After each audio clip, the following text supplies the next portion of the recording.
روس کے S-400 فضائی دفاعی نظام میں اہم کمزوریاں آیا. خبر ایجنسی کے مطابق روسی دفاعی نظام کا سافٹ ویئر شدید کمزوریوں کا شکار ہے. S-400 کی گائیڈنس اور کنٹرول سسٹمز 2 روسی فیکٹریوں میں بنتے ہیں. S-400 یوکرین کے کروز میزائلز کی رینج میں ہے.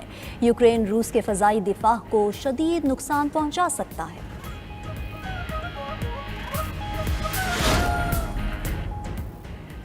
یوکرین کی اوڈیسا بندرگاہ میں ترکیہ کے کارگو جہاز میں آگ لگ گئی. فائر فائٹرز آگ بجھانے میں مصروف. خبر ایجنسی کے مطابق کارگو جہاز کو مبینہ طور پر روسی میزائل سے نشانہ بنایا گیا ہے. جہاز کا 16 رکنی عملہ محفوظ ہے. کارگو میں LPG گیس موجود تھی.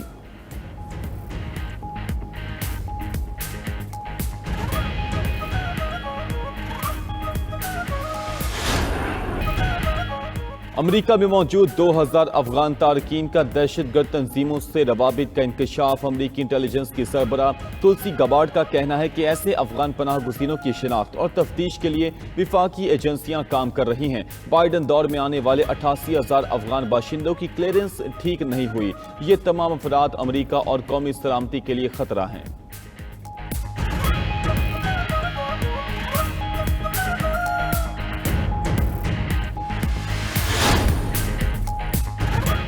روسی صدر ولادیمیر پیوٹن کی ترکمانستان میں ترک ہم منصب طیب اردگان سے ملاقات. 2 طرفہ تعاون، علاقائی پیش رفت اور یوکرین جنگ پر تبادلہ خیال. علاقائی رہنما ترکمانستان میں international peace and security forum میں شرکت کے لیے دارالحکومت اشغاباد میں موجود. فورم کے شرکاء میں وسط ایشیائی رہنما، ایرانی صدر مسعود پزشکیان کے علاوہ مشرق وسطی اور پاکستان کے رہنما بھی شامل ہیں.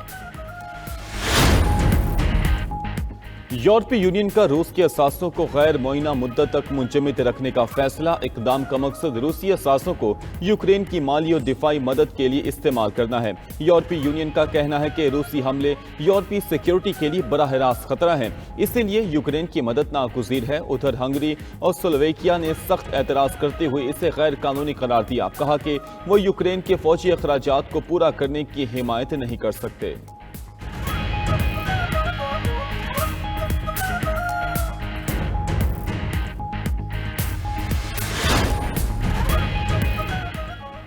جرمنی نے روس پر سائبر حملے اور انتخابی مداخلت کی کوشش کے الزامات لگا دیے. اگست 2024 میں جرمن ایئر ٹریفک کنٹرول پر سائبر حملے کے پیچھے روسی ملٹری انٹیلیجنس کا ہاتھ تھا.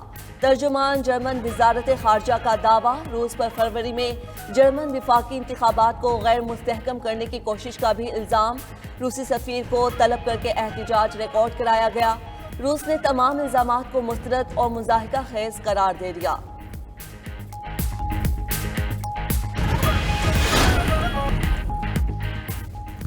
روس کے S-400 فضائی دفاعی نظام میں اہم کمزوریاں آیا. خبر ایجنسی کے مطابق روسی دفاعی نظام کا سافٹ ویئر شدید کمزوریوں کا شکار ہے. S-400 کے گائیڈنس اور کنٹرول سسٹمز 2 روسی فیکٹریز میں بنتے ہیں. S-400 یوکرین کے کروز میزائلوں کی رینج میں ہے. یوکرین روس کے فضائی دفاع کو شدید نقصان پہنچا سکتا ہے.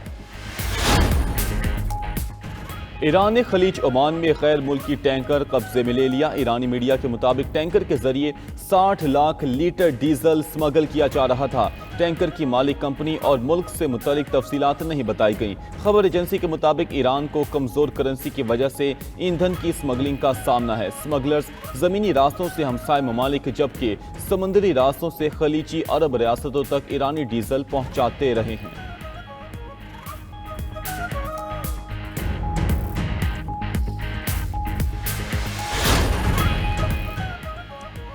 بنگلہ دیش میں پارلیمانی انتخابات 12 فروری کو ہوں گے. چیف الیکشن کمشنر AMM ناصر الدین نے تاریخ کی تصدیق کر دی. کہا کہ سیاسی اصلاحات پر قومی ریفرنڈم بھی اسی دن منعقد کیا جائے گا. سابق مفرور وزیر اعظم شیخ حسینہ کی پارٹی کو الیکشن میں حصہ لینے سے روک دیا گیا. سابق وزیر اعظم خالدہ ضیاء 3 حلقوں سے الیکشن لڑیں گی. ان کے بیٹے طارق رحمان بھی الیکشن لڑیں گے. چین نے دنیا کے سب سے بڑے ڈرون کا کامیاب تجربہ کر لیا۔ پائلٹ کے بغیر جیوتیان جہاز نے اپنی پہلی آزمائشی پرواز کامیابی سے مکمل کی۔ 16.35 میٹر لمبائی والا یہ ڈرون 6000 کلو گرام تک وزن اٹھانے اور 12 گھنٹے تک پرواز کرنے کی صلاحیت رکھتا ہے۔ ڈرون سے گائیڈڈ بم، فضا سے فضا اور اینٹی شپ میزائل فائر کیے جا سکتے ہیں۔ ڈرون اپنے اندر 100 سے زائد چھوٹے ڈرونز لے جا سکتا ہے۔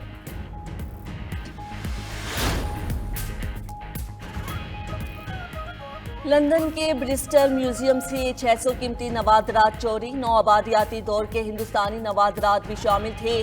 چوری شدہ اشیاء میں ہاتھی دانت سے بنا بدھا کا مجسمہ بھی شامل۔ سی ٹی وی فوٹیج میں 4 مشتبہ افراد کو دیکھا گیا، تاحال شناخت نہ ہو سکی۔